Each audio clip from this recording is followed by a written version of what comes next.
যুবসাথী প্রকল্পের আবেদন জমা দিতে প্রথম দিনেই যুবক যুবতীদের ভিড় উপচে পড়ল শিবিরে। রবিবার থেকে রাজ্য সরকারের স্বনির্ভর বাংলা শিবির শুরু হয়েছে। 15ই ফেব্রুয়ারি থেকে 26শে ফেব্রুয়ারি পর্যন্ত শিবির চলবে। বিশেষ শিবিরে যুবসাথী, লক্ষ্মীর ভাণ্ডার, ক্ষেত মজুরদের জন্য আর্থিক সহায়তার আবেদন জমা নেওয়া হবে। এদিন ধূপগুড়ি মহকুমাতে 3টি শিবির বসেছিল। পুরসভা এলাকার জন্য ঘোষপাড়া মোড়, পুরভবন এবং রেগুলেটেড মার্কেটে মহকুমা শাসকের দপ্তরে শিবির বসে।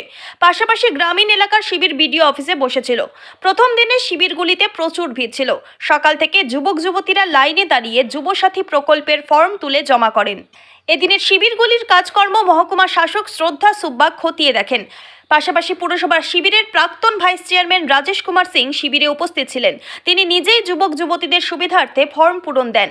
শিবিরের ফর্ম জমা দিতে এসে এক যুবক বলেন, মুখ্যমন্ত্রী বেকার যুবকদের জন্য 1500 টাকা দিচ্ছে, এটা খুবই ভালো উদ্যোগ। এখানে আসা যুবশ্রী মানে যুবশ্রী কত টাকা করে দিচ্ছে? 1500 টাকা করে মাসে। মানে এটা কি রাজ্য সরকার দিচ্ছে? রাজ্য সরকার। আর সের জন্য কি আবেদন? হ্যাঁ, না আজকের থেকে কি হচ্ছে এখানে? এটা ক্যাম্প বসেছে, এই যে যুবশ্রী প্রকল্প, লক্ষ্মী ভাণ্ডার, অনেক রকম কিছু আছে। মানে সেই ক্যাম্পে কি আবেদন করলে? এই যে মুখ্যমন্ত্রী বা রাজ্য সরকার এমন একটা প্রকল্প নিয়েছে, যুবসাথী, যুবকদের জন্য বেকার 1500 টাকা দিচ্ছে, মানে কি বলবেন? না, ভালোই, ঠিকই আছে। আমাদের মতো বেকারদের অনেকটা কাজে লাগবে। কত আমাদের মানে কিছুটা মাস গেলে যেটুকু আমাদের হাত খরচের মনে কোন পয়সা যেটুকু আমাদের কাজে লাগবে।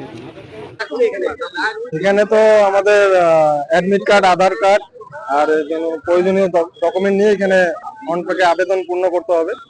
তারপরে ফর্মটা আজকের থেকে শুরু হয়েছে, 15 তারিখ থেকে 25। ভিড় খুব ভালোই আছে।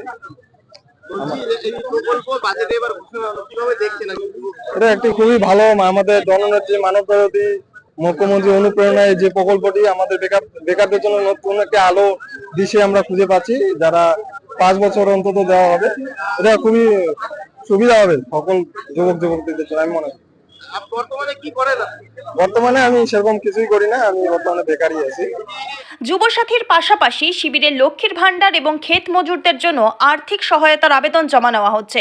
যুবসাথী প্রকল্প চালুর মূল কারণ হলো যুবক যুবতীদের চাকরির পরীক্ষা বা স্বনির্ভরতার জন্য প্রস্তুতি চালিয়ে যেতে আর্থিক সহায়তা দেওয়া।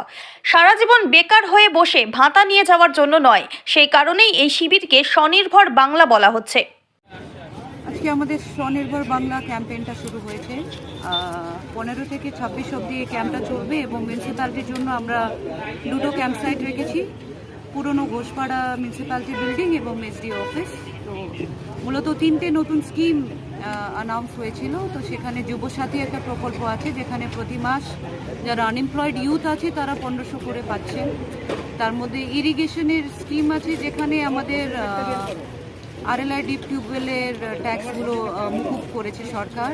আর সেকেন্ডলি আমাদের লক্ষ্মী ভাণ্ডারের কাউন্টারও আছে এখানে, এবং ক্ষেত মজদুর যারা আছেন সেটা কৃষি দপ্তর থেকে ওনাদের কিন্তু এভরি ইয়ার 4000 করে ওনারা পাবেন।